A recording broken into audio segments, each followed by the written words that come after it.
Bismillahirrahmanirrahim. Assalamualaikum warahmatullahi wabarakatuh. Innal hamdalillah nahmaduhu wa nasta'inuhu wa nastaghfiruhu wa natubu ilayh wa na'udzu billahi min shururi anfusina wa min sayyiati a'malina. May yahdihillahu fala mudilla lahu wa may yudlil fala hadiya lahu. Wa asyhadu an la ilaha illallah wahdahu la syarika lahu wa asyhadu anna Muhammadan abduhu wa rasuluhu la nabiyya ba'dahu. Ya ayyuhalladzina amanu taqullaha haqqa tuqatih wa la tamutunna illa wa antum muslimun. Fa inna asdaqal hadithi kitabullah wa khairal huda huda Muhammadin sallallahu alaihi wasallam wa syarrul umuri muhdatsatuha wa kullu muhdatsatin bid'ah wa kullu bid'atin dhalalah wa kullu dhalalatin finnar. Ikhwani fillah wa akhwati fid din, azani Allah wa iyyakum. Para hadirin hadirat yang dirahmati oleh Allah Subhanahu wa taala, puji dan syukur senantiasa kita panjatkan kepada Rabbul Alamin, pencipta kita, pemberi rezeki kepada kita, yang mudahkan segala urusan kita, yang memberikan kita nikmat yang tiada henti-hentinya. Salawat dan salam tercurahkan selalu kepada junjungan kita Nabi Muhammad sallallahu alaihi wasallam dan juga kepada keluarganya serta seluruh sahabat beliau tanpa terkecuali. Insyaallah pada malam hari ini kita melanjutkan bedah buku fikih zikir pagi petang, dan kita akan mulai masuk dalam penjelasan singkat dari zikir-zikir pagi petang tersebut. Namun sebelumnya ada satu nasihat yang ingin saya ingatkan kepada diri saya pribadi dan juga kepada para hadirin hadirat. Itu nasihat Nabi sallallahu alaihi wasallam kepada Ibnu Abbas, ya. Tatkala Nabi memboncengnya di atas suatu tunggangan, tatkala Ibnu Abbas umurnya sekitar 10 tahun, ya, di mana Nabi mengatakan, ya gulam inni u'allimuka kalimat, wahai anak muda, ya, atau wahai remaja, aku akan ajarkan kepada engkau beberapa kalimat. Di antara kalimat-kalimat tersebut kata Nabi SAW, ta'arraf ila Allahi fir rakha ya'rifka fi syiddah, yang artinya ta'arraf ila Allah, kenalkanlah dirimu kepada Allah tatkala engkau dalam kondisi lapang, ya'rifka fi syiddah, maka Allah akan mengenal engkau tatkala engkau dalam kesulitan. Saya ulangi, ta'arraf ila Allah fi rakha, kenalkanlah dirimu kepada Allah tatkala dalam kondisi lapang, ya'rifka fi syiddah, maka niscaya Allah akan mengenal engkau tatkala engkau dalam kondisi sulit, ya. Ini wasiat yang sangat agung, ya, karena banyak orang yang mereka baru dekat dengan Allah Subhanahu wa taala tatkala dalam kondisi sulit, tatkala terlilit utang, tatkala sakit keras, ya, tatkala segala perkara buntu, baru dia ingat kepada Allah, baru dia kemudian salat malam, baru dia kemudian banyak berzikir, banyak bersolawat, ya. Tetapi yang diinginkan oleh Nabi SAW yaitu kita justru mengenalkan diri kita tatkala kita dalam kondisi lapang, tatkala tidak terlalu banyak pikiran, justru kita sisihkan waktu untuk mengenal Allah Subhanahu wa taala. Makanya alhamdulillah kebanyakan kita alhamdulillah dalam kondisi lapang, ya. Ya, maka di saat kita sehat, di saat kita lapang, jangan lupa untuk mengenalkan diri kita kepada Allah Subhanahu wa taala. Tentunya Allah mengetahui kita semua. Allah mengetahui kita semua, tetapi nanti Allah akan mengenal kita dengan pengenalan khusus, pengenalan spesial kata para ulama, ya. Yaitu bagaimana caranya kita cari muka kepada Allah tatkala dalam kondisi lapang, dalam kondisi lapang. Karena kalau kita senantiasa ingat kepada Allah dalam kondisi lapang, nanti dalam kondisi sulit Allah akan kenal kita. Oleh karenanya para ulama menyebutkan tentang kisah Nabi Yunus alaihissalam yang senantiasa mengingat Allah dalam kondisi lapang. Tatkala dalam kondisi syiddah, dalam kondisi sulit, ditelan oleh ikan paus, maka Allah mengenal Nabi Yunus alaihissalam. Wa dhannuni idh dhahaba mughadiban fa dhanna an lan naqdir alayhi fanada fi dhulumat. Dan Dhannun itu Nabi Yunus alaihissalam, tatkala dia keluar meninggalkan umatnya dalam kondisi marah, ya, mereka tidak mau beriman, dan dia menyangka kami tidak akan menyempitkan urusannya, maka dia pun ditelan oleh ikan paus. Kata Allah, fanada fi dhulumat, maka dia pun menyeru dalam kegelapan-kegelapan. Kata para ulama, Nabi Yunus dalam kegelapan lautan, dalam kegelapan malam, dan dalam kegelapan perut ikan paus, dan dia menyeru dalam kegelapan yang bertumpuk-tumpuk tersebut, la ilaha illa anta subhanaka inni kuntu minadh dhalimin. Dia mengatakan, sungguhnya tidak ada yang berhak disembah kecuali Engkau, ya Allah. Inni kuntu minadh dhalimin, sungguhnya aku termasuk orang yang berbuat zalim. Sebagian athar menyebutkan malaikat mengenal suara tersebut. Kenapa suara tersebut sering didengar oleh malaikat tatkala dia dalam kondisi lapang. Maka tatkala dalam kondisi sulit, maka langsung suara tersebut naik kepada Allah Subhanahu wa taala, maka Allah pun menolong Nabi Yunus alaihi salam. Makanya Allah berkata, "Falaula annahu kana minal musabbihin lalabitha fi batnihi ila yaumi yub'atsun." Kalau tidaklah Yunus bertasbih kepada Allah, maka niscaya dia akan tetap berada dalam perut ikan paus sampai hari kiamat, ya. Jadi kalau kita biasa ingat Allah dalam kondisi lapang, kita punya uang, kita umrah, punya uang, kita haji, kita bersedekah, bangun malam, salat malam, cari muka kepada Allah Subhanahu wa taala. Allah turun langit ke dunia mencari hamba-hambanya, maka kita bangun, ya. Allah mengatakan, "Hal min mustaghfirin fa'ghfirullah." Mana di antara hambaku yang beristighfar akan aku ampuni. Kita bangun cari muka. "Hal min sa'il fa'utiya su'lah." Apakah ada hambaku yang mohon, aku akan kabulkan permohonannya. Kita bangun. Sehingga Allah mengenal kita dengan pengenalan khusus. Nanti saatnya kita berhadapan dengan perkara yang syiddah, perkara yang berat, maka Allah akan mengingat kita. Sebaliknya, kalau di masa-masa lapang kita lupa kepada Allah Subhanahu wa taala, maka tatkala di masa sulit Allah pun lupa kepada kita, atau Allah tidak, maksudnya Allah tinggalkan kita, ya. Tidak Allah gubris urusan kita, ya. Allah tinggalkan kita. Kita memohon bermunajat tidak dikabulkan oleh Allah Subhanahu wa taala kecuali Allah merahmatinya, ya. Oleh karena mereka menyebutkan itulah nasib Fir'aun. Fir'aun tatkala dalam kondisi lapang lupa kepada Allah Subhanahu wa taala. Dalam kondisi sempit tatkala akan tenggelam dia ingat kepada Allah, dia bersyahadat. Ya. Falamma adrakahul gharaqu qala annahu la ilaha illalladzi amanat bihi banu Israil. Tatkala akan tenggelam maka dia berkata la ilaha illallah. Fir'aun mengucapkan la ilaha illallah, tapi tidak bermanfaat. Allah tinggalkan dia. Al-ana wa qad asaita qablu wa kunta minal mufsidin. Sekarang baru sadar wahai Fir'aun, sebelumnya kau termasuk orang-orang berbuat kerusakan. Disebutkan dalam riwayat hadis dengan sanad yang hasan, dihasankan oleh Syekh Al-Albani rahimahullah, waktu Fir'aun mulai berkata la ilaha illallah, la ilaha illallah, akan meninggal dunia, maka Jibril segera mengambil pasir, masukkan pasir dalam mulutnya. Jibril khawatir kalau Fir'aun komat kamit nanti diampuni oleh Allah Subhanahu wa taala. Dan Jibril tidak mau Fir'aun diampuni, ya. Dia ingin Fir'aun mati dalam kondisi apa? Kafir, dalam neraka jahanam kekal selamanya. Maka Fir'aun mulai komat kamit la ilaha illallah, segera masukin pasir dalam apa? Mulutnya, khawatir jangan sampai Allah merahmati Fir'aun, ya. Jadi para hadirin Allah Subhanahu wa taala, mumpung kita dalam kondisi sehat, dalam kondisi lapang, masih bisa kerja, belum sakit, ya, belum ada halangan, jangan lupa sisihkan waktu untuk baca Quran, jangan lupa sisihkan waktu salat malam, jangan lupa sisihkan waktu untuk zikir pagi petang, ya. Sisihkan waktu, ya. Allah mengatakan fadhkuruni adzkurkum, ingatlah aku maka aku akan mengingat kalian, ya. Jadi agar kita dikenal oleh Allah dengan pengenalan secara khusus. Baik.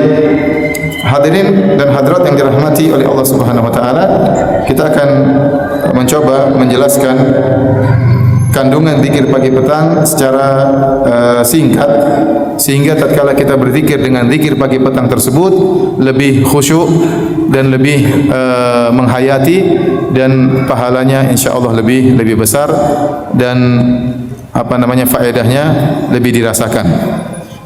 Tapi kita mulai dengan zikir pagi, ya. Bagi yang punya buku silakan buka halaman 37, ya. Zikir pagi, asbahna ala fitratil Islam wa ala kalimatil ikhlas, yang artinya, ya, di waktu pagi kami berada di atas fitrah Islam, di atas kalimat ikhlas, wa ala dini nabiyina Muhammadin, di atas agama nabi kita Muhammad sallallahu alaihi wasallam, wa ala millati abina Ibrahim, dan di atas ajaran nenek moyang kita Ibrahim, hanifan muslima wa ma kana minal musyrikin, yang sungguhnya dia adalah seorang yang hanif, seorang muslim, dan dia bukanlah termasuk orang-orang yang musyrik. Ini kalau kita ucapkan zikir ini, hendaknya kita renungkan, ya, bahwasanya kita bersyukur kepada Allah di pagi hari, kita membuka pagi kita dengan memuji Allah Subhanahu wa taala, bahwasanya kita berada di atas fitrah Islam, di atas kalimat ikhlas, kalimat tauhid. Betapa banyak orang di pagi hari mereka buka dengan maksiat, ya. Mereka buka dengan berbuat kesyirikan. Banyak orang di pagi hari menyibukkan dirinya untuk, ya, memasang sajen, ya, atau menyembah berhala, Ya. Adapun kita alhamdulillah di pagi hari kita buka dengan memuji Allah Subhanahu wa taala. Di atas Islam, di atas kalimat ikhlas, di atas agama Nabi Muhammad sallallahu alaihi wasallam, di atas agama nenek moyang Nabi sallallahu alaihi wasallam yaitu Ibrahim alaihissalam. Yang dengan kedua tangannya Ibrahim alaihissalam menghancurkan patung-patung yang merupakan simbol-simbol kesyirikan. Intinya kalimat ini memperbaharui syukur kita kepada Allah di atas tauhid. Karena kita mengatakan alhamdulillah segala puji bagi Allah, asbahna ala fitratil Islam, di atas fitrah Islam. Fitrah Islam maksudnya tauhid.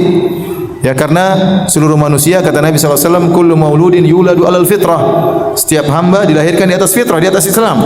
Fa abawahu yuwahidanihi au yunassiranihi au yumajjisanihi.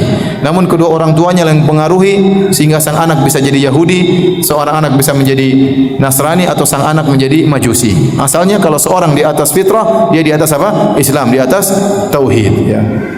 Kalau kita perhatikan penduduk alam semesta ini, yang Islam lebih sedikit daripada yang tidak Islam. Kita lihat saja yang beragama Nasrani, agama yang jelas-jelas di atas kebatilan, agama yang jelas-jelas di atas kesyirikan, agama yang jelas-jelas dibangun di atas khurafat yang tidak masuk akal, dengan banyak ketidakmasukakalan mereka. Namun pengikutnya coba banyak sekali, lebih banyak daripada umat Islam. Ya. Kemudian kalau kita kembali lagi kepada umat Islam, sebagian umat Islam masih terjerumus dalam praktek-praktek kesyirikan. Sebagian mereka masih terjerumus dalam praktek-praktek kebid'ahan. Sebagian mereka masih meninggalkan salat. Pagi hari tidak dibuka dengan salat, tidak memuji Allah Subhanahu wa taala, bangun pagi diisi dengan kemaksiatan. Tapi kita bangun pagi, di pagi hari kita memuji Allah dengan membaca doa ini. Jadi maksud saya, seorang tatkala membaca doa ini, dia bisa menghayati dalam dirinya syukur bahwasanya dia di atas tauhid di pagi hari. Ya. Itu karena kalau antum pergi ke sebagian tempat di pagi hari orang sudah sibuk cari sajen, beli sajen di pasar, ya, entah bunga 7 rupa atau apalah macam-macam lah, kemudian dikumpulkan pakai biaya, ya, kemudian dibakar. Kalau dia enggak bakar, nanti dia kualat, ya, dia mungkin akan sial pada hari tersebut atau mungkin tuannya marah sama dia, ya.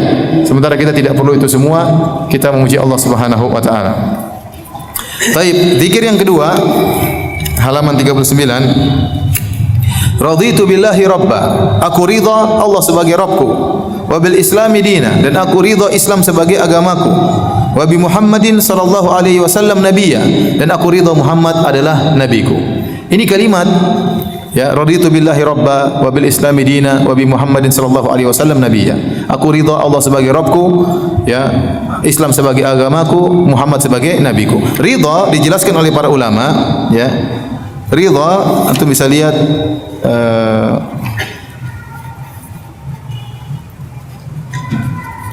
ridha maksudnya adalah, lihat halaman 42. Lihat halaman 42, makna ridha terhadap sesuatu yaitu qanaah dan merasa cukup serta puas dengan sesuatu tersebut sehingga tidak perlu mencari yang lain lagi. Jadi waktu kita bilang raditu billahi rabba, yaitu kita puas, cukup bahwasanya Allah sebagai Tuhanku, tidak perlu mencari Tuhan yang lain. Itu maksudnya ridha. Ridha diartikan oleh para ulama qanaah, sudah merasa cukup, merasa puas Allah sebagai Tuhannya. Ya. Kul aghairallahi abghi rabban. Apakah selain Allah aku harus cari untuk jadi Tuhan? Tidak pantas. Yang pantas jadi Tuhan hanyalah siapa? Allah Subhanahu wa taala. Wa bil islami dinan, dan aku sudah puas Islam jadi agama, aku tidak butuh dengan agama yang lain. Tidak perlu, Islam sudah cukup. Makanya tidak boleh kita cari hidayah dari kitab-kitab suci yang lain, enggak boleh. Waktu Umar bin Khattab radhiyallahu anhu membaca salah satu lembaran dari Taurat, dilihat oleh Nabi, Nabi marah. Amutahawwikuna anta ya ibn al-Khattab, apakah kau ragu wahai ibn al-Khattab? Ya, sudah cukup Al-Qur'an. Tidak cukup Al-Qur'an, tidak boleh kita mencari hidayah dari kitab suci yang lain. Kecuali Al-Qur'an kurang. Kalau Al-Qur'an kurang baru silakan cari yang lain. Sementara agama Islam sudah apa? Sempurna. Al-yauma akmaltu lakum dinakum. Telah aku sempurnakan bagi kalian agama kalian. Mau apa saja sudah diajarkan, segala kebutuhan dalam kehidupan kita, baik perkara agama, perkara dunia, semuanya sudah dijelaskan dalam Islam. Ya, maka tidak butuh dengan agama yang lain. Agama mana yang mengajarkan zikir pagi petang? Agama mana yang mengajarkan adab makan, adab minum, adab berhubungan dengan istri, adab bertetangga, ya. Ya, tidak boleh berbisik-bisik tatkala dua orang ada orang ketiga, tidak diajak ngomong. Agama mana yang mengajarkan demikian?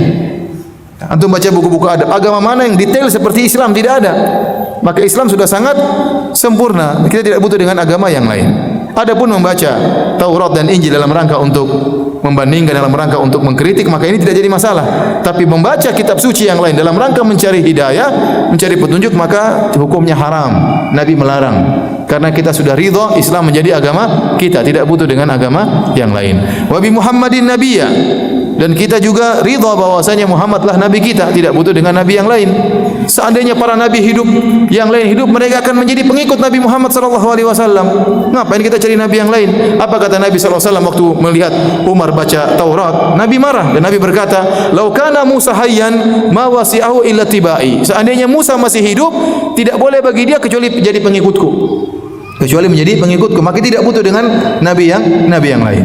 Oleh kerana para hadirin Allah Subhanahu wa taala, Nabi Isa alaihissalam tatkala di akhir zaman, tatkala turun, dia tidak berhukum dengan hukum Injil, tapi dia berhukum dengan hukum Islam. Bahkan dia turun waktu bertemu dengan Imam Mahdi, Imam Mahdi mempersilakan dia menjadi imam, dia mundur, dia mempersilakan Imam Mahdi menjadi imam. Dia bermakmum kepada salah seorang dari umat Muhammad sallallahu alaihi wasallam. Maka semua nabi kalau masih hidup pasti akan menjadi pengikut Nabi sallallahu alaihi wasallam. Maka buat apa kita mencari nabi yang lain? Karena Nabi Muhammad adalah penyempurna dan diutus untuk seluruh umat manusia. Jadi kita, Rasulullah SAW berkata, "Dzaqa ta'mal iman." Akan merasakan manisnya iman. Siapa yang merasakan manisnya iman? Man radhiya billahi rabba. Barang siapa yang ridha Allah sebagai Tuhannya, puas, tidak perlu mencari Tuhan yang lain. Wa bil islami dina, dan dia puas Islam sebagai agamanya. Wa bi Muhammadin rasulah, dan puas Nabi sebagai rasulnya. Dia tidak perlu kepada nabi yang lain.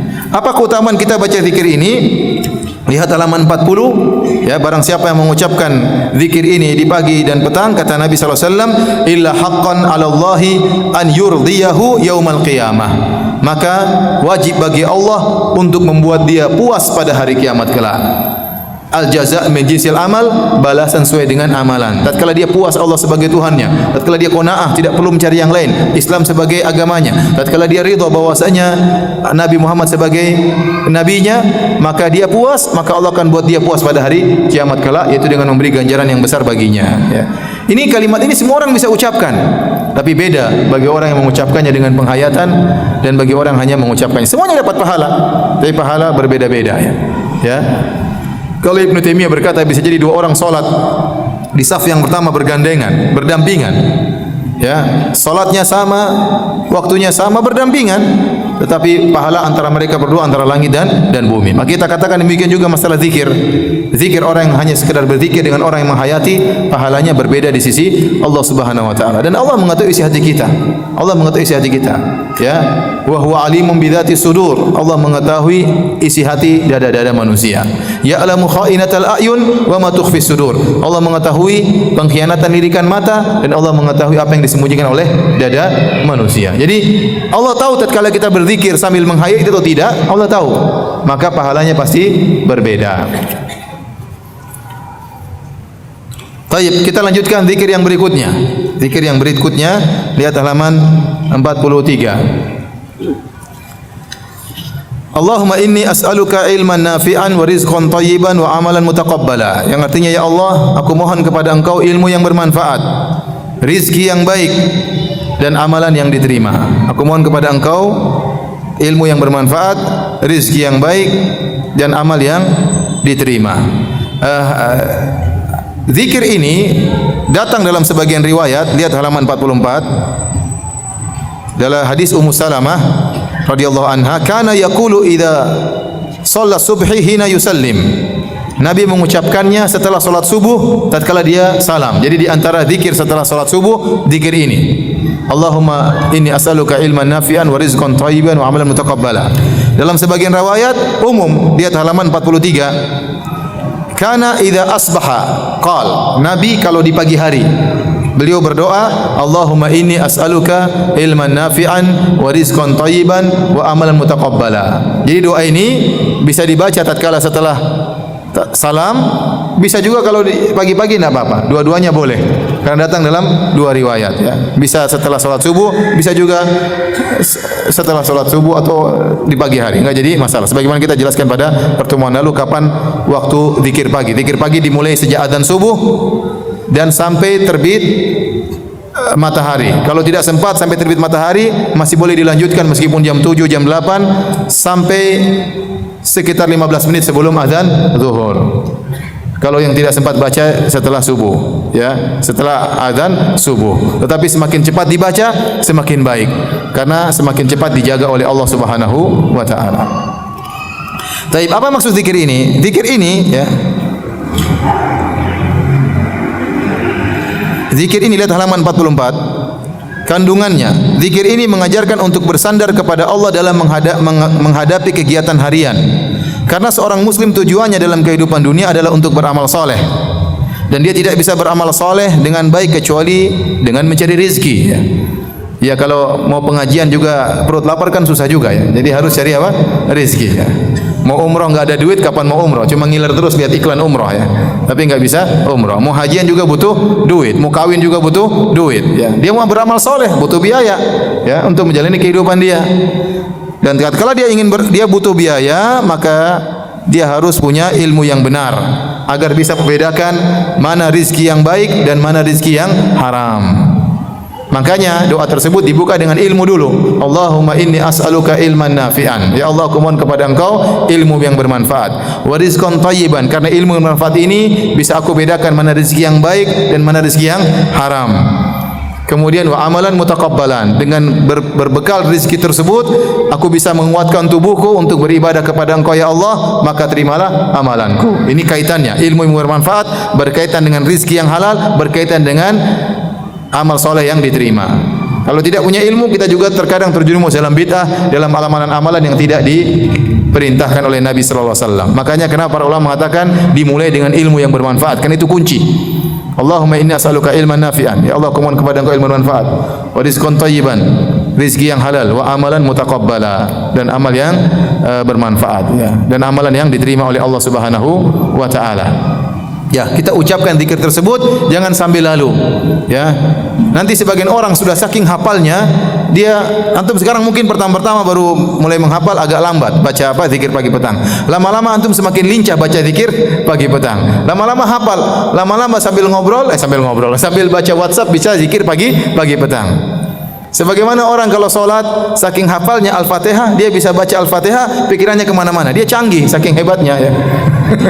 Dia baca Allahu Akbar langsung otomatis zikir doa istiftah, otomatis Alhamdulillahirrahmanirrahim, meskipun pikiran kemana-mana tapi mulutnya sudah di setel, udah jalan sampai waladhdallin amin, ya.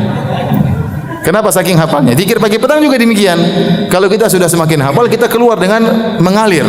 Tapi kita berharap aliran disertai dengan penghayatan. Aliran disertai dengan apa? Penghayatan. Semua orang mengucapkan Allahumma inni as'aluka ilman nafi'an wa rizqan thayyiban wa amalan mutaqabbala. Ya Allah, aku mohon kepada Engkau ilmu bermanfaat, rezeki yang baik, amal diterima. Tetapi masalahnya dia renungkan enggak waktu memohon tersebut? Padahal kita waktu berdoa harus merenungkan, menghayati apa yang kita minta, ya. Kata Nabi SAW, wa'lamu anna Allaha la yastajib du'aan min qalbin ghafilin lah. Ketahuilah bahwasanya Allah tidak mengabulkan doa dari hati yang lalai. Dari hati yang lalai. Tapi kita lanjutkan zikir berikutnya. Allahumma bika asbahna wa bika amsayna wa bika nahya wa bika namut wa ilaika nusyur. Yang artinya, ya Allah, dengan Engkaulah kami memasuki waktu pagi, dan dengan Engkaulah kami memasuki waktu sore, dan dengan Engkaulah kami hidup, dan dengan Engkaulah kami mati, dan kepada Engkaulah kami akan dibangkitkan, ya. Kandungannya, ya Allah, dengan Engkaulah kami memasuki waktu pagi, yaitu karena Engkaulah, ya Allah, kami masuk waktu pagi dalam kondisi di bawah penjagaanmu, bergelimang dalam karuniamu, tersibukkan dengan berzikir kepadamu, memohon pertolongan dengan namamu, di bawah bimbinganmu, bergerak dengan kekuatan darimu, dan bertindak dengan kehendakmu, ya. Apa yang saya torehkan dalam kandungan-kandungan ini terkadang saya ambil dari penjelasan para ulama, namun terkadang saya tidak menyebutkan apa sumbernya, ya. Terkadang saya sebutkan, terkadang saya tidak sebutkan karena saya tulis waktu itu cepat-cepat, ya. Jadi maknanya demikian, ya. Allahumma bika asbahna, ya Allah, dengan karuniamu lah aku bisa bangun di pagi hari, aku bisa berzikir kepadamu, ya. Aku bisa bergelimang dengan nikmat darimu, aku bisa bergerak dengan karena aku berzikir karena kehendakmu. Kita memuji Allah Subhanahu wa taala. Kemudian wabika nahya wabika namut. Dengan Engkaulah kami hidup dan dengan Engkaulah kami mati. Sebenarnya Allah mengatakan kami baru terbangun dari tidur, ya, bisa terjaga dari tidur. Tadinya kami tidur, Engkau bangunkan kami. Ya, ini semua karena Allah Subhanahu wa taala. Kami hidup pun dari Allah Subhanahu wa taala. Wa ilaikan nusyur, dan kepada Engkaulah kami dibangkitkan. Yaitu kami hanya kepadamu, bukan kepada selainmu kami kembali. Ya, karena mendahulukan wa ilaikan nusyur itu mendahulukan khabar daripada mubtada, ya, mendahulukan khabar daripada mubtada, karena susunan kalimat dalam bahasa Arab dimulai dengan mubtada dan khabar. Tatkala khabar didahulukan sebelum mubtada, maka ini memberikan faedah pengkhususan. Jadi artinya hanya kepada Engkaulah kami akan kembali. Kami tidak akan kembali kemana-mana ya Allah. Hanya kepada Engkaulah kami kembali. Maka bersiap-siap untuk kembali kepada Allah Subhanahu wa taala. Mengenai mubtada khabar harus belajar bahasa Arab, ya. Kalau tidak tahu ya salah sendiri, ya. Baik, kita lanjutkan. Jadi zikir pagi petang itu isinya apa? Pujian dan doa, pujian dan doa. Karena Tuhan kita Rabb Allah Subhanahu wa taala suka dipuji dan suka dimintai. Ya. Makanya Nabi sallallahu alaihi wasallam muji Allah dengan pujian-pujian. Makanya Nabi sallallahu alaihi wasallam tatkala di padang mahsyar, tatkala semua nabi tidak bisa memberi syafaat.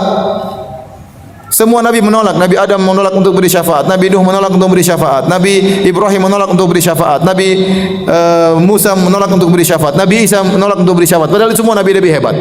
Semuanya nabi-nabi hebat. Akhirnya kata Nabi, ana laha, saya akan beri syafaat, saya akan beri syafaat. Maka Nabi SAW sujud di bawah arsy Allah Subhanahu wa taala. Kata Nabi, maka dibukakan bagiku pujian-pujian kepada Allah. La uhsinu hal'an. Saya tidak bisa memuji Allah dengan pujian tersebut sekarang karena belum diajar oleh Allah Subhanahu wa taala. Nanti di bawah arsy Nabi memuji Allah dengan pujian-pujian yang Nabi tidak pernah memuji Allah sebelumnya dengan pujian-pujian tersebut. Allah membuka sebagian keindahannya lagi yang sebelumnya tidak diketahui oleh Nabi sallallahu alaihi wasallam, karena sifat-sifat Allah tidak ada yang mengetahui secara sempurna, ya. Tatkala di padang mahsyar Allah bukakan sebagian keindahan-keindahannya lagi kepada Nabi yang Nabi tidak tahu sebelumnya, maka Nabi memuji dengan pujian-pujian tersebut. Dan Allah adalah Tuhan yang suka dipuji oleh hamba-hambanya, Tuhan yang suka disujudi oleh hamba-hambanya, Tuhan yang suka dimintai oleh hamba-hambanya. Maka isi zikir pagi petang rata-rata itu pujian dan doa, pujian dan doa. Zikir berikutnya sama, isinya pujian dan doa. Asbahna wa asbahal mulku lillah. Kami memasuki waktu pagi dan kerajaan adalah milik Allah Subhanahu wa taala. Walhamdulillah, segala puji bagi Allah. La ilaha illallah wahdahu la syarikalah. Lahul mulku wa lahul hamdu wa huwa ala kulli syai'in qadir. Tidak ada sembahan yang berhak disembah kecuali Allah semata. Tidak ada syarikat baginya. Baginya lah milik kerajaan, hanya miliklah segala pujian, dan Dia berkuasa atas segala sesuatu. Rabbi as'aluka khaira ma fi hadzal yaum. Ya Rabbku, aku mohon kepada Engkau kebaikan yang Kau takdirkan, yang Kau tetapkan pada hari ini. Wa khaira ma ba'dahu, dan kebaikan setelah hari ini. Wa a'udzubika min syarri ma fi hadzal yaum, dan aku berlindung kepada Engkau dari keburukan yang Kau tetapkan pada hari ini. Wa syarri ma ba'dahu, dan keburukan setelahnya. Rabbi a'udzubika minal kasal. Ya Allah, Kau berlindung kepada Engkau dari kemalasan. Wa su'il kibar, dari keburukan hari tua. Rabbi a'udzubika min adzabin finnar. Ya Allah, aku berlindung kepada Engkau dari azab di neraka jahanam, wa adzabin fil qabr, dan azab kuburan, ya. Ini pujian dan doa. Kandungannya, ya. Zikir ini isinya doa tapi dibuka dengan pujian. Dan kita tahu di antara adab berdoa adalah memuji Allah, bersolawat, baru kemudian minta kepada Allah Subhanahu wa taala, ya. Sama seperti Al-Fatihah. Al-Fatihah isinya doa. Alhamdulillahirabbil alamin, pujian. Ar-Rahmanir Rahim, pujian. Maliki yaumiddin, pujian. Iyyaka na'budu wa iyyaka nasta'in, kita bertawassul dengan ketauhidan kita. Ihdinas siratal mustaqim. Baru kita minta, ya Allah, tunjukkanlah kami jalan yang lurus, ya. Sama salat mayit juga demikian. Rakaat pertama, takbir pertama Al-Fatihah, pujian kepada Allah. Takbir kedua salawat kepada Nabi. Takbir ketiga baru minta kepada Allah Subhanahu wa taala. Jadi doa yang terbaik, yang terindah adalah doa yang dibuka dengan pujian-pujian, ya. Dan Nabi mengajarkan kepada kita memuji Allah dalam doa ini, dalam zikir ini. Asbahna wa asbahal mulku lillah. Kami telah tiba di pagi hari. Banyak orang yang tidak bisa bangun di pagi hari, ya. Tazawwad minat taqwa fa innaka la tadri idza janna al-lailu hal ta'ishu ila al-fajri. Berbekalah engkau dengan ketakwaan, sungguhnya kau tidak tahu jika telah tiba malam hari apakah kau bisa sampai di pagi hari ya. Kita ternyata alhamdulillah Allah masih memberikan kita kesempatan untuk menemui pagi hari dengan izin Allah Subhanahu wa taala. Wa asbahal mulku lillah, dan segala kerajaan alam semesta ini hanyalah milik Allah Subhanahu wa taala. Kemudian kita berdoa, intinya kita bersyukur. Rabbi as'aluka khaira ma fi hadzal yaum. Ya Allah, aku mohon kepada Engkau kebaikan hari ini, yaitu kebaikan yang Engkau kehendaki terjadi pada hari ini, yang Engkau tetapkan bagi orang-orang yang saleh, bagi hamba-Mu yang terbaik, kebaikan yang terlihat maupun yang tidak terlihat. Kita minta kepada Allah Subhanahu wa taala. Wa a'udzubika min syarri ma fi hadzal yaum. Aku berlindung kepada Engkau dari keburukan yang Kau tetapkan pada hari ini, baik keburukan yang tampak maupun yang tidak tampak. Kemudian Rabbi a'udzubika minal kasal. Ya Allah, aku berlindung kepada Engkau dari kemalasan. Lihat halaman 51. Penjelasannya di bawah, halaman 51. Ya Rabb, aku berlindung kepada Engkau dari kemalasan. Kemalasan berbeda dengan ketidakmampuan. Orang yang malas pada hakikatnya ia mampu dan ia memiliki kekuatan, hanya saja jiwanya enggan untuk melaksanakannya. Ini malas nih paling bikin malas ya. Malasan itu bikin malas ya. Malas baca Quran, malas. Mau dakwah, malas. Saya kadang mau ngetik juga malas ya. Kadang mau ceramah malas, kadang mau ke Astra juga malas. Kita harus lawan ya, harus lawan. Kita mampu, cuma malas. Kadang kemalasan itu datang ya. Kalau malas sekali-sekali tidak apa-apa, wajar. Tapi kalau terus-terusan, itulah yang kita berlindung dari seperti itu. Allah, Rabbi a'udzubika minal kasal. Ya Allah, Kau berlindung dari kemalasan. Kita mampu tapi malas. Ini yang jadi masalah. Kata Nabi, ihris ala ma yanfa'uka wasta'in billah. Semangatlah pada yang bermanfaat bagimu dan minta tolong kepada Allah. Harus semangat dalam mencari kebaikan akhirat, semangat dalam mencari kebaikan dunia juga semangat. Kalau kerja ya serius, semangat ya. Kalau beribadah juga serius, semangat ya. Jadi kita berlindung dari kemalasan, karena penyakit orang biasanya apa? Malas. Kemudian wasu'il kibar. Ya Allah, aku berlindung kepada Engkau dari keburukan di hari tua. Itu maksudnya apa? Segala perkara-perkara buruk yang muncul di hari tua, seperti pikun, cepat emosi, sifat yang kekanak-kanakan dan lain-lain. Ini terkadang dialami oleh orang yang sudah tua ya. Bawaannya suudzon ya, bawaannya emosian ya. Karena dia sudah tua, mulai pikun ya, mulai enggak bisa berpikir dengan baik, dijelaskan agak susah nyambung ya, bawaannya emosian ya. Semua orang disalah-salahkan. Jangan sampai kita demikian. Berarti dia sudah pikun orang seperti ini. Kita berlindung kepada Allah kalau kita sudah tua, malah semakin dihormati, semakin bijak, bukan semakin kekanak-kanakan. Karena kita tidak memungkiri ada orang semakin tua semakin kekanak-kanakan, ada. Dia telah terkena penyakit ya. Tapi kita ingin orang semakin tua semakin bijak, semakin sabar, semakin bisa memahami, karena dia sudah semakin banyak makan garam. Seharusnya demikian. Maka dengan doa ini Allah bisa melindungi kita dari kekurangan-kekurangan yang dirasakan oleh orang-orang yang sudah tua. Seperti tadi pikun, cepat emosi, kanak-kanakan dan yang lainnya. Ya. Wa adzabin finnar wa adzabin fil qabr. Aku berlindung dari azab neraka dan azab kuburan. Baik. Paham? Paham atau tidak? Kita lanjutkan doa berikutnya, halaman 50. Zikir berikutnya. Subhanallah. 10 menit lagi qomat ya. Azan ya. Allahumma anta rabbi, la ilaha illa anta, khalaqtani wa ana abduk. Yang artinya ya Allah, sungguhnya Engkau adalah Rabbku. La ilaha illa anta, tidak ada sembahan yang berhak disembah kecuali Engkau. Khalaqtani wa ana abduk, Engkau telah menciptakan aku dan aku adalah hamba-Mu. Wa ana ala ahdika wa wa'dika ma sata'tu, dan aku akan setia pada perjanjianku denganmu semampumu. A'udzubika min syarri ma sana'tu, aku berlindung dari keburukan yang telah aku lakukan. Wa abu'u laka bi ni'matika alayya, aku mengakui nikmat yang Kau berikan kepadaku. Wa abu'u bi dzambi, dan aku mengakui dosa-dosaku. Faghfirli, ampunilah aku, fa innahu la yaghfiru dzunuba illa ant, karena tidak ada yang bisa mengampuni dosa-dosaku kecuali Engkau. Doa ini disebut dengan Sayyidul Istighfar. Sayyidul Istighfar. Dan Sayyid ya diambil dari siyadah atau kepemimpinan. Jadi kenapa dikatakan dengan Sayyidul Istighfar? Karena istighfar yang datang dari Nabi berbagai macam model-modelnya. Ada Sayyidul Istighfar, ada Astaghfirullahalazim, ada Rabbi ghfirli wa tubu alayya, ya, ada Allahumma ghfirli wa atubu, ya, apa Allahumma ghfirli wa atubu ilaihi misalnya. Beberapa sigo atau konteks istighfar.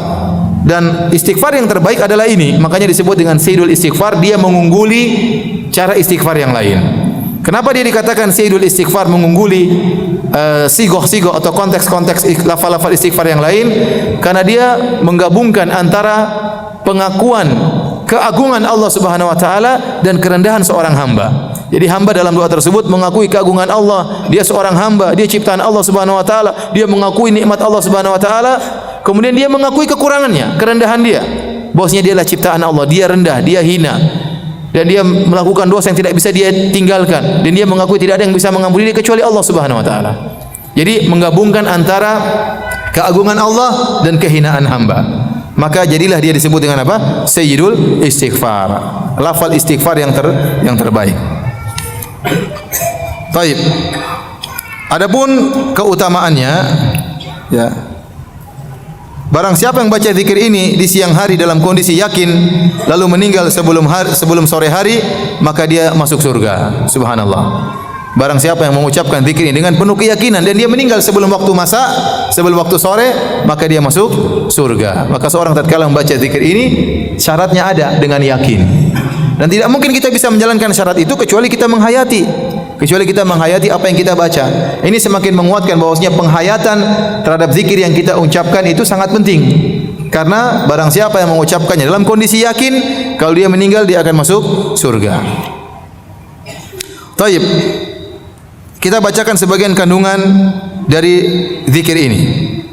Aku akan setia pada perjanjianku, wa ana ala ahdika wa wa'dika ma sata'tu. Yang artinya Allah, aku akan setia pada perjanjianku denganmu semampuku, yaitu janjiku untuk beriman kepadamu, untuk taat dalam menjalankan perintahmu dan menjauhi laranganmu dengan semaksimal kemampuanku.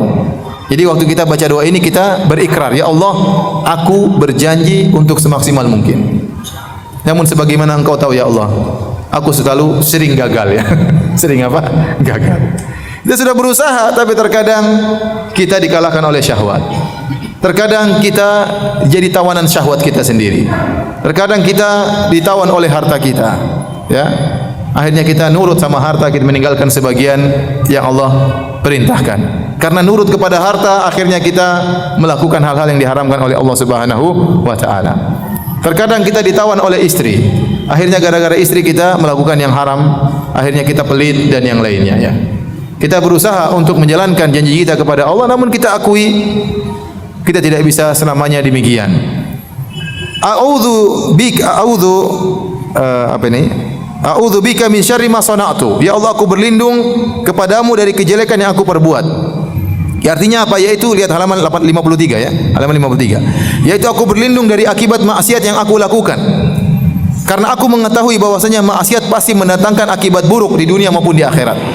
Justru tidak ada keburukan yang menimpa kita, keburukan apapun, kecuali karena maksiat. Tidak ada kesialan yang menimpa kita kecuali karena maksiat yang kita lakukan. Ini sudah pasti. Ma asabakum min musibatin fabima kasabat aydikum wa ya'fu an katsir. Musibah apa saja yang menimpa kalian, apa saja kata Allah, maka akibat perbuatan kalian sendiri. Wa ya'fu an katsir. Dan Allah mengampuni banyak dosa-dosa kalian. Kalau setiap dosa musibah kalian tidak akan bisa hidup di atas muka bumi. Tapi Allah hanya berikan teguran kepada sebagian dosa-dosa kalian. Namun segala kesialan, segala kesulitan itu akibat maksiat. Maka kata sebagaimana perkataan Ali bin Abi Thalib radhiyallahu anhu, ma nazala al-bala illa bidzam. Tidak ada bencana yang datang kecuali karena dosa. Wa ma rufi'a illa bitaubah, dan tidak akan diangkat oleh Allah kecuali dengan apa? Taubat, ya. Maka banyak dosa yang kita belum bertaubat darinya. Maka kita berkata kepada Allah, a'udzubika min syarri ma sana'tu. Ya Allah, aku tahu maksiatku pasti menimbulkan musibah, pasti mendatangkan musibah kepada diriku, maka aku berlindung kepada Engkau dari akibat buruk maksiat yang aku lakukan. Itu maksudnya. A'udzubika min syarri ma sana'tu, artinya aku berlindung kepada Engkau ya Allah dari akibat dampak buruk dari maksiat yang aku lakukan. Kemudian abu'u laka bi ni'matika alayya, aku mengakui segala kenikmatan yang Engkau berikan kepadaku. Seluruh yang kita rasakan adalah kenikmatan dari Allah Subhanahu wa taala. Seluruhnya, kecerdasan, ya, kepintaran, kesehatan, ya, kenikmatan berumah tangga, punya anak, ya, kenikmatan ikut pengajian, kenikmatan salat, semuanya dari Allah Subhanahu wa taala. Kemudian abu'u laka bi dzambi, dan aku mengakui dosa-dosaku. Di sini saya tuliskan di atas halaman 53 dalam bahasa Arab, Al-Khattabi berkata, ba'a fulanun bi dzambihi idza ihtamalahu kurhan la yastati'u daf'ahu an nafsihi. Bahasa Arab kalau dikatakan abu ulaka bi dzambi, maksudnya ya Allah, aku memikul dosa-dosa yang tidak bisa aku tinggalkan padahal aku benci dengan dosa tersebut. Jadi ada dosa-dosa yang kita tahu itu dosa dan itu banyak. Banyak kan kita melakukan dosa, kita tahu itu dosa, namun kita tidak bisa melepaskannya. Itu maksudnya abu ulaka bi dzambi. Artinya ya Allah, aku mengakui dosa yang aku pikul, yang aku lakukan, dan aku benci dengan dosa tersebut tapi tidak bisa aku tinggalkan. Ada orang terjebak dengan riba, dia tidak bisa meninggalkan. Ada orang terjebak dengan syahwatnya, dia tidak bisa meninggalkan. Ya, dia melihat hal-hal yang diharamkan, melihat film-film porno dan yang lain, tidak bisa ditinggalkan. Itu dosa. Dia beristighfar, kembali lagi. Sudah mau keluar riba, terjebak lagi dalam riba yang lain, tidak bisa dia tinggalkan. Ya. Ada orang tahu rokok itu haram, tidak bisa ditinggalkan. Ya. Kenapa? Karena enak. Ditinggalkan berat. Sudah tahu dalilnya. Ya. Sampai ada orang bilang saya, Ustaz, si fulan suami saya, ya suami saya, saya bilang apa ya?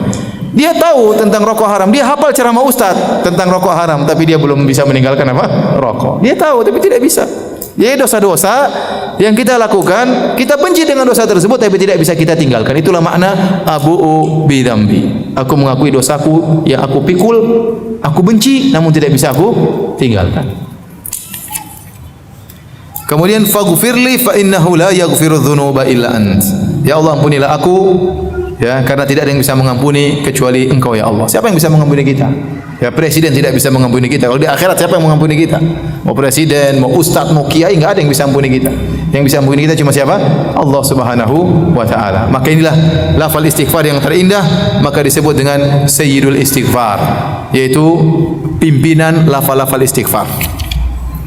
Taib, doa berikutnya, zikir berikutnya halaman 54. Allahumma inni as'aluka al-afiyata fid dunya wal akhirah. Ya Allah, aku mohon kepada Engkau keselamatan di dunia dan akhirat. Allahumma inni as'aluka al-afwa wal afiyata fi dini wa dunyaya. Ya Allah, aku mohon kepada Engkau ampunan dan keselamatan dalam agamaku dan dalam duniaku. Wa ahli wa mali, pada keluargaku dan pada hartaku. Aku minta keselamatan duniaku, agamaku, keluargaku, istri anakku dan juga hartaku. Allahumma astur aurati wa amin rawati. Ya Allah, tutuplah auratku, aib-aibku tutuplah. Wa amin rawati, dan tenangkanlah, tentramkanlah hatiku, jauhkanlah aku dari ketakutan. Allahumma fadni min baini yadayya. Ya Allah, lindungilah aku dari depan, wa min khalfi, dari belakang, wa an yamini, dari kananku, wa an shimali, dari kiriku, wa min fauqi, dari atasku, wa a'udzu bi 'azamatika an uqtala min tahti, dan aku berlindung dengan keagunganmu, jangan sampai aku tersiksa dari bawahku. Azan kah? Belum? Sudah? Azan ya? Mau dilanjut lagi apa minggu depan? Lanjut? Atau baca sendiri? Masih panjang ya. Baik, sampai di sini aja dulu, nanti kita lihat. Habis salat kita lanjutkan lagi insyaallah ya, sedikit ya. Assalamualaikum warahmatullahi wabarakatuh. Bismillahirrahmanirrahim. Assalamualaikum warahmatullahi wabarakatuh. Alhamdulillahi ala ihsanih wa syukru lahu ala taufiqihi wa amtinani wa asyhadu an la ilaha illallah wahdahu la syarika lahu ta'ziman li sya'ni wa asyhadu anna Muhammadan abduhu wa rasuluhu da'ila ridwani. Allahumma salli alaihi wa ala alihi wa ashabihi wa ikhwani. Hadirin dan hadirat yang dirahmati Allah Subhanahu wa taala, insyaallah kita cukupkan ya materi yang kita sampaikan. Kita buka tanya jawab ya. Minggu depan antara kita lanjutkan atau kita mulai lagi Sahih Al-Bukhari. Nanti kita lihat takdirnya bagaimana nanti ya. Ya. Wallahu a'lam bishawab ya. Karena masih panjang, lanjutnya juga enggak cukup. Waktunya masih, zikirnya masih panjang. Baik, ada beberapa pertanyaan yang masuk ya. Di antaranya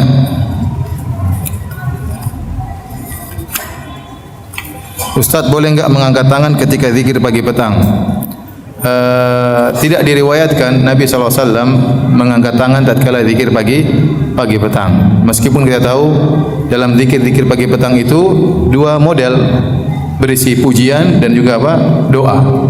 Namun untuk zikir pagi petang Nabi SAW tidak diriwayatkan beliau angkat tangan. Demikian juga tidak diriwayatkan dari para sahabat mereka berzikir pagi petang dengan mengangkat tangan.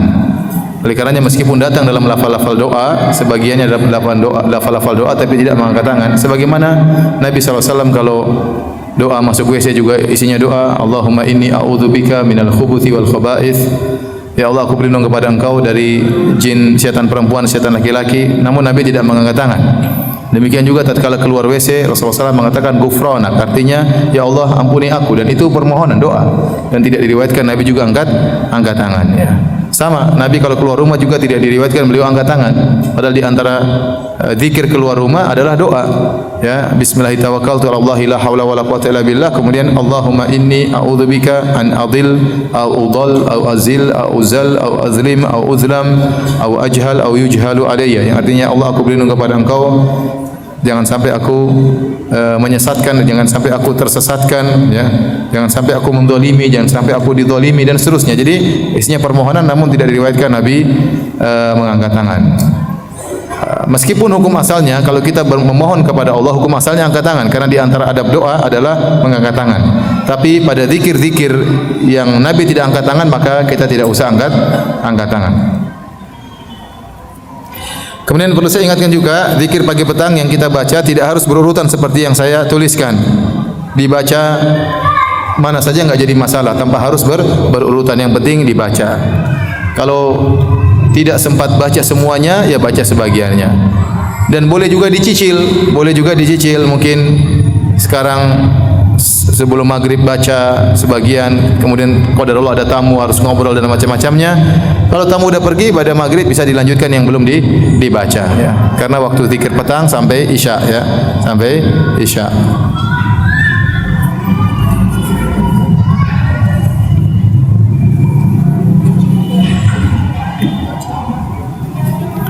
Apakah dengan rutin melakukan zikir pagi petang akan terhindar dari sihir dan guna-guna? Insyaallah, karena di antara zikir pagi petang adalah berlindung dari ya kejahatan-kejahatan makhluk Allah Subhanahu wa taala, dan rata-rata isinya adalah minta perlindungan kepada Allah dari keburukan yang datang dari depan, dari belakang, dari kanan, dari kiri, umum termasuk keburukan para penyihir ya. Kita berdoa kepada Allah Subhanahu wa taala, insyaallah ya Allah hindarkan kita dari gangguan-gangguan tersebut. Kalaupun qadarullah kita sudah berzikir ternyata terkena gangguan sihir, maka pasti ada hikmahnya. Tapi insyaallah enggak, karena kita selalu meminta tiap pagi dan petang agar dilindungi oleh Allah Subhanahu wa taala.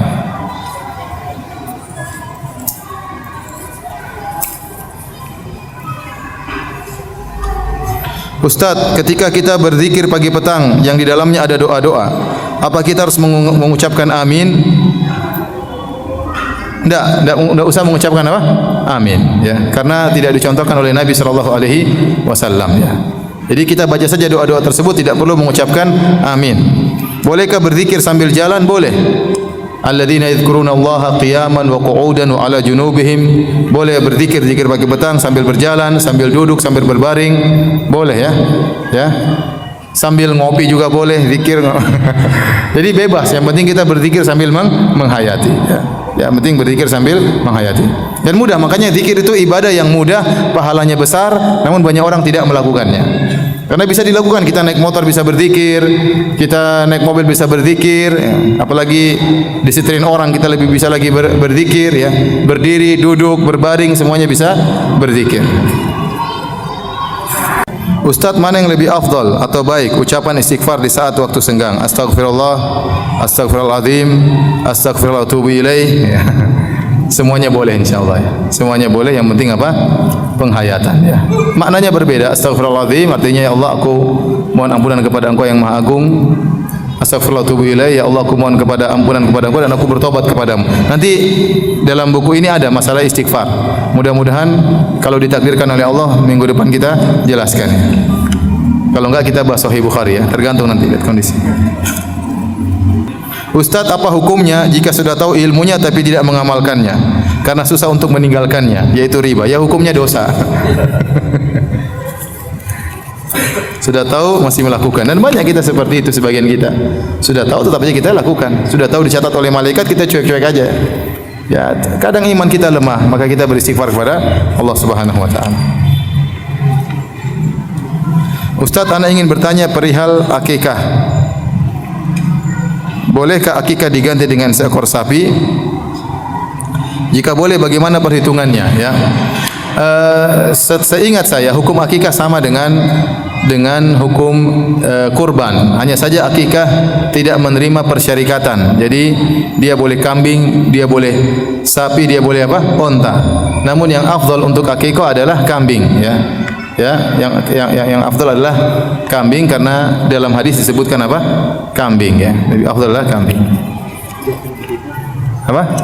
Enggak ada masalah. Kambing betina, kambing jantan, ya, kambing bencong, yang penting kambing.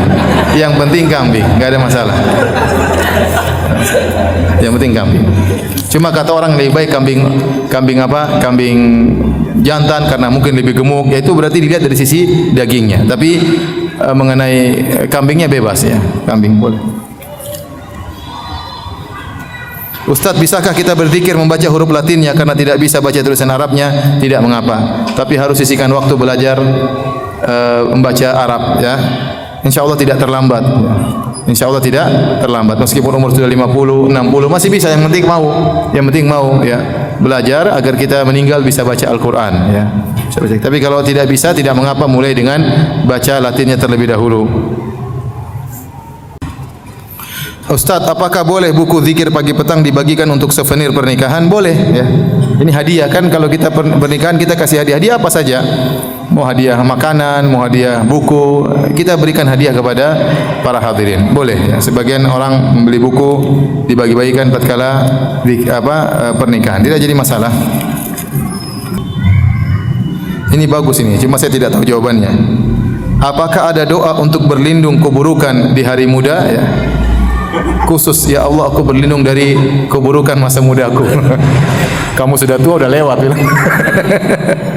Tetapi secara umum doa-doa yang kita baca dalam zikir pagi petang, ya berlindung, kenapa dikhususkan masa tua? Karena masa tua tadi ada keburukan-keburukan yang timbul, ya. Tatkala kita berdoa minta perlindungan, kita masih muda, ya sesungguhnya kita sedang berlindung di masa muda, ya. Sesungguhnya kita berlindung di masa muda. Tapi kalau dia sudah tua, ya Allah, aku berlindung kepada keburukan masa muda aku, ya sudah lewat. Sudah enggak bisa lagi. Kalau kita masih muda, kita berdoa, ya kita sedang berlindung di masa muda.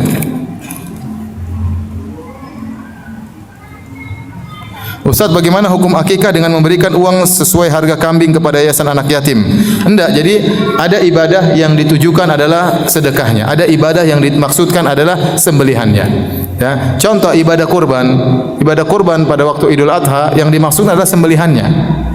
Jadi kita menyembelih kambing itu pahalanya besar. Apalagi kalau kambing itu kita yang pelihara sendiri. Kita pelihara, kita kasih makan, kita gemukkan. Ada perasaan kita beribadah kepada Allah tatkala kita yang menyembelih apa? Sendiri. Makanya para ulama mengatakan seorang berusaha untuk menyembelih sendiri. Karena menyembelih kambing itu ibadah. Lebih afdal daripada kalau harga kambing tersebut dia sedekahkan. Ya, karena ibadah menyembelih ini yang dimaksudkan adalah sembelihannya, bukan dagingnya itu nomor 2. Makanya kalau akikah kita boleh makan, kita boleh kasih fakir miskin, kita boleh hadiahkan. Bahkan kata para ulama boleh dihadiahkan kepada orang kaya sebagai hadiah, bahkan boleh dihadiahkan kepada orang kafir sebagai hadiah. Jadi sebagian untuk hewan kurban bisa kita makan, sebagiannya kita hadiahkan, sebagiannya kita berikan kepada fakir miskin. Jadi ibadah akikah dimaksudkan adalah nyembelihnya. Maka jangan diberikan uangnya kepada fakir miskin, tapi kita sembelih. Nah, dagingnya boleh kita berikan kepada fakir miskin, karena maksud dari ibadah akikah adalah sembelihannya.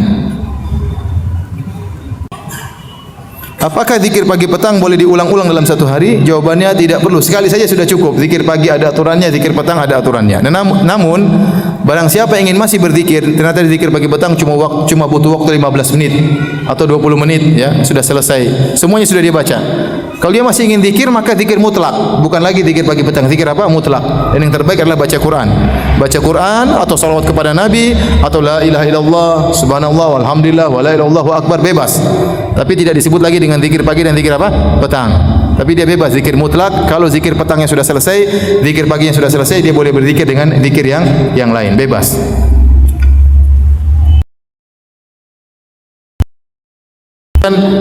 Membaca solawat pagi dan petang. Riwayatnya lemah, hadisnya dhaif. Tetapi bukan berarti kita tidak boleh bersolawat. Setelah zikir pagi petang kita boleh bersolawat, namun tidak berdasarkan hadis tersebut. Berdasarkan keumuman Rasulullah SAW menyuruh kita untuk bersolawat dan tidak perlu terikat dengan angka 10 karena hadisnya apa? Lemah. Tapi tetap boleh bersolawat.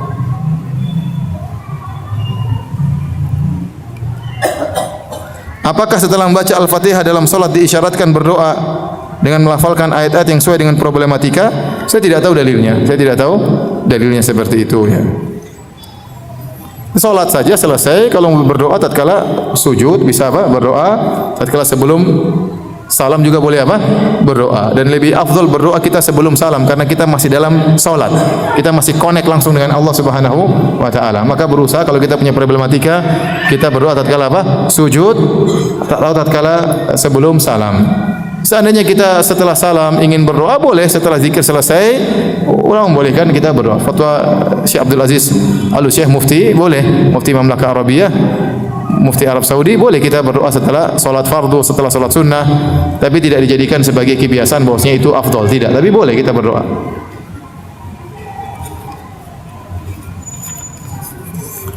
Orang yang terkena jin, orang yang terkena gangguan jin, garis miring disukai oleh jin. Jadi jin naksir sama dia ya. Ini jangan sampai dia juga naksir ya. Dan kenyataan kalau ada jin naksir sama dia, kemudian dia naksir sama jin tersebut, susah untuk jinnya pergi. Ini kenyataan karena memang jin bisa menampakkan wajah tampan atau bisa menampakkan wajah yang sangat cantik. Sehingga yang tergoda tersebut suka kepada jin tersebut. Dan ini saya bukan omong kosong, kenyataan ada seperti gitu. Ada wanita digoda oleh jin, susah dikeluarin. Susah dikeluarin, keluar masuk lagi keluar masuk. Kenapa? Rupanya dia juga suka sama jin tersebut ya. Kenapa? Karena jinnya jin bule ya. Dan dia ngomong ya, jin bule ya. Karena dia tertarik dengan jin tersebut karena jin tersebut menampakkan jin bule. Padahal mungkin jinnya orang Jawa, mungkin bisa jadi. Jin bisa menampakkan ya. Jadi yang jadi masalah kalau seorang wanita juga suka sama jin, itu lebih susah untuk apa? Dikeluarkan. Maka jangan dia ikuti hawa nafsunya mengikuti jin tersebut. Mana yang lebih baik, merutinkan zikir pagi petang saja atau minta ruqyah ke ustaz? Dua-duanya kerjain, zikir pagi petang dirutinkan dan juga diruqyah ya, juga apa? Diruqyah. Tapi demikian saja kajian kita, ikhwan dan akhwat yang dirahmati Allah Subhanahu wa taala. Kurang lebihnya saya mohon maaf. Kita tunggu kafaratul majelis. Subhanakallah bihamdik, asyhadu an la ilaha illa anta, astaghfiruka wa atubu ilaik. Assalamualaikum warahmatullahi wabarakatuh.